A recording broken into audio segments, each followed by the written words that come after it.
Saragosewagwego, my name is Kimberly and I'll be your virtual tour guide today. Today we're going to visit the echoes of a Proud Nation Pow Wow. Now normally every second weekend in July, Kahnawake hosts our annual powwow here behind me on Kwakaraton Island. People from Kahnawake and indigenous people from near and far and visitors from all over the world come to celebrate our annual powwow. Now some of you may have never been to a powwow. In my opinion, ours is the best, but I might just be a little bit biased. So you see, the powwow came to be about 30 years ago, following the Oka crisis in 1990, where Kahnawake stood in solidarity with Kahnawake to stop the construction of a golf course on their traditional burial grounds, a cemetery. This event is monumental in our history as we blocked major highways and railways into Montreal, stopping the economy.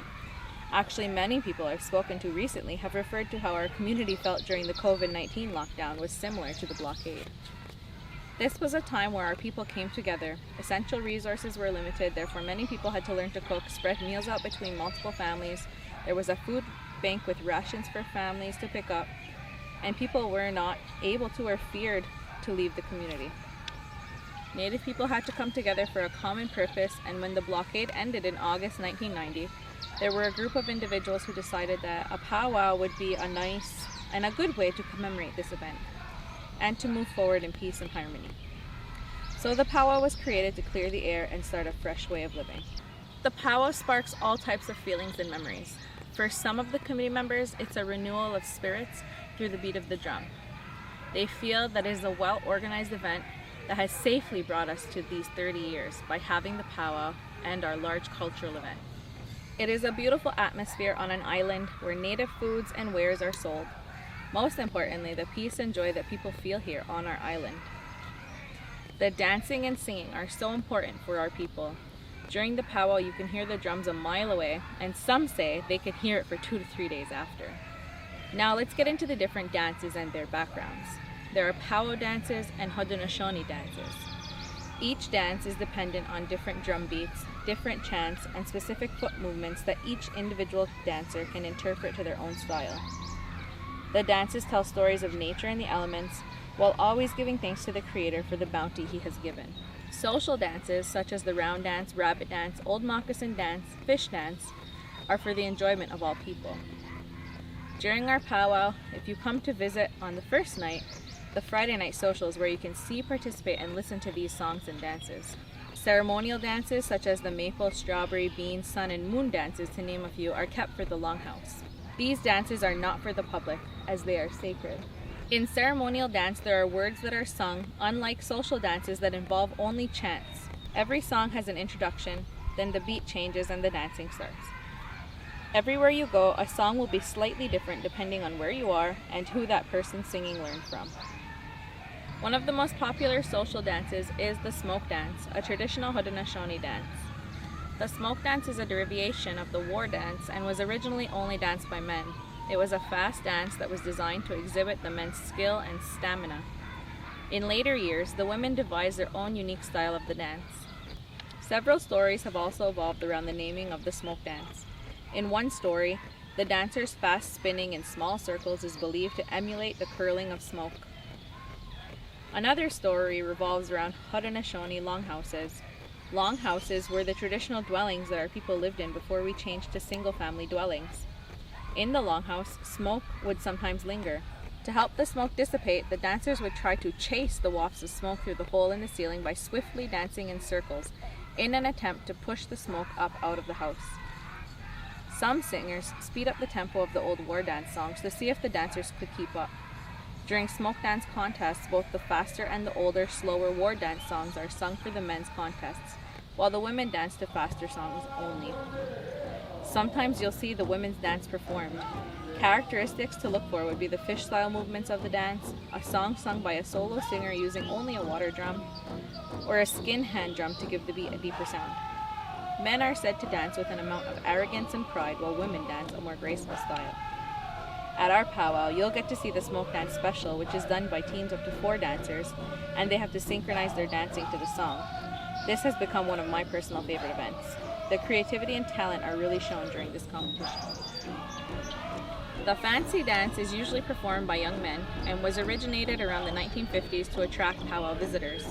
The fancy dance is also known as the bustle dance and is said to have come from Oklahoma. This dance is very flashy and colorful and is the fastest movement than any other dance, and therefore requires that the dancer has stamina, strength, and coordination. What distinguishes the fancy dance is the outfit worn by the dancer, with a twin bustle decorated with colorful fringe that flows freely while performing the ruffle with fast foot movements. The colorful fringe is said to represent the rainbow spirit. The headdress roach that the dancer wears has 2 feathers that are moving at all times while dancing, and at times the dancer's face is not seen because of the flowing fringe. Dancers also carry decorated hoop sticks. The chicken dance is one of the oldest dances and started as a religious society known as the Kahnawake Society. The origins of this dance come from the Blackfoot country, and the dance is said to have come from the prairie chicken springtime mating dance. The traditional regalia worn by the chicken dancers have not changed much, with regalia that includes a head roach, breechcloth, round bells, and a small feather bustle. The dance is done mimicking the mating dance of the prairie chicken that we see in the prairies. The legend of the chicken dance comes from a young Blackfoot man who went on a hunting trip. He came across some birds dancing in the tall grass. The man was very hungry and he shot and killed one of the birds with his bow and arrow. The man brought the bird back to his family to eat. As the man was sleeping, he had a dream. The spirit of the prairie chicken that he killed came to him and asked why he had killed the bird. The man replied that he needed to feed his family. The prairie chicken told the man that he would teach him a dance and that he was to go out and teach all the people this dance. If the man did not do what he was told, the prairie chicken would come back and kill the man. This was the deal that was made between the prairie chicken and this man for taking the life of the prairie chicken, and has become a very sacred dance. The grass dance is said to have originated with the Omaha tribe. Stories told of the dance tell us that this dance is known as ceremonial. In the South, tribes believe it was connected to a warrior society, and that scalps were attached to the dancer's clothing to celebrate a victorious battle. To the northern tribes, the grass dance is said to be a blessing ceremony for new ground. The dancers trample the ground to prepare for a village or a gathering, and grass was tied to the dancer. The fringe attached to the dancer's regalia sways with the movement as if to inspire the natural movement of tall prairie grass. This dance represents the balance of life. Thus, the dancer performs the same movement on either the right or left. The regalia worn by the dancer is covered with yarn and ribbons that sway, and he wears lots of color. The men's traditional is a simulation of the warrior preparing for battle. Part of the men's traditional dance is the crow or sneak-up dances. The dancer carries an eagle feather fan and a staff and wears a single bustle, armbands, and a roach with a single feather, as well as bells on his ankles. Throughout the dance, he will crouch down close to the ground and stand up. A drummer will use heavy strokes that depict the sounds of gunfire during the dance. Each tribe has their own traditional form of this dance, but the Lakota is credited with the traditional dance, and many regions have adapted some form of the Lakota version. The women's fancy shawl dance is inspired by the movement of butterflies. The fancy shawl dance is somewhat new to the powwow circuit, starting around the 1950s and 60s. The dance has intricate footwork and spinning that show the fringe on the shawl, as well as the colors of the dancer's outfit. This style is said to have risen when women wanted to have a dance that would attract attention, much like the men's fancy dance has done. The fancy shawl dance was first called the graceful shawl dance and did not include fast movement or high stepping. Today, the dancer executes energetic twirls and high steps to a rapid drum beat. The dresses are made of light fabric to give the appearance that the dancer is floating, as well as to prevent the dancer from overheating. Most of the fancy shawl dancers do not wear leggings but calf-high moccasins. The most important element of the outfit is the shawl and must extend from hand to hand when the dancer's arms are outstretched. The women's jingle dance, also known as the healing dance, originated with the Ojibwe in the Great Lakes region. The dress worn by the dancer is said to have originated as a way of healing a medicine man's granddaughter. The medicine man had a dream one night and received directions, so he told women of his camp to make a jingle dress, or jingle dresses, in several different colors. The women danced as they prayed, and the medicine man's granddaughter was healed. The beautiful jingle dress is covered in rolled up tin lids attached with colored ribbons. The jingles are placed close enough to hit one another, creating a musical sound similar to rainfall. The jingles are attached to soft cloth like a taffeta or cotton. The dancer does not do high stepping or fancy footwork. Instead, she performs simple zigzag steps that make the jingle sway. The dancer is poised and strong, and her footwork is smooth and graceful. Traditional women dancers are seen as elegant and looked upon with reverence at PowWow. The traditional dance exemplifies dignity, grace, and modesty. The movement can be danced several ways. Some move in a bounce style originated by the Lakota, Dakota, and Nakota of the North. Some dancers prefer the zigzag or side step in a circle around the arena, always with a bounce movement. The dancer's feet never rise above the ground. The dress worn by this dancer is simple yet elegant, with the woman holding an eagle feather fan, which they raise in the air from time to time as the songs indicate. The song has an honor beat to show respect and honor for the men and the drum. The women also wear a shawl that they keep close to their bodies, often with intricate beadwork and a pattern to reflect their family, and they carry an owl and a knife on their belt. The style of dance varies to each dancer. Every powwow is not just about the dancing. There's also the food. Powwows are a place where we get to share our traditional dishes such as wild game, wild rice, strawberry drink, Indian tacos, and lots of twists and creations by the chefs that are always so delicious.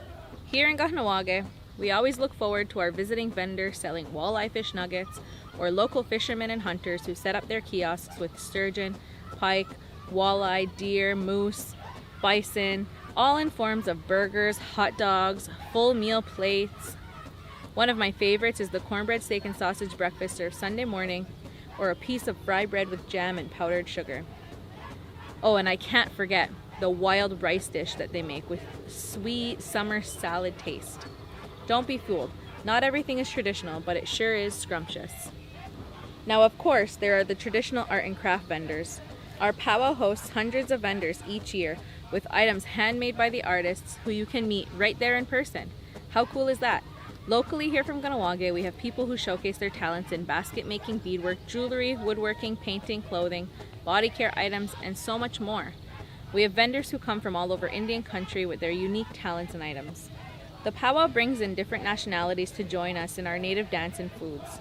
Often people find that it's a way for them to get away from the city.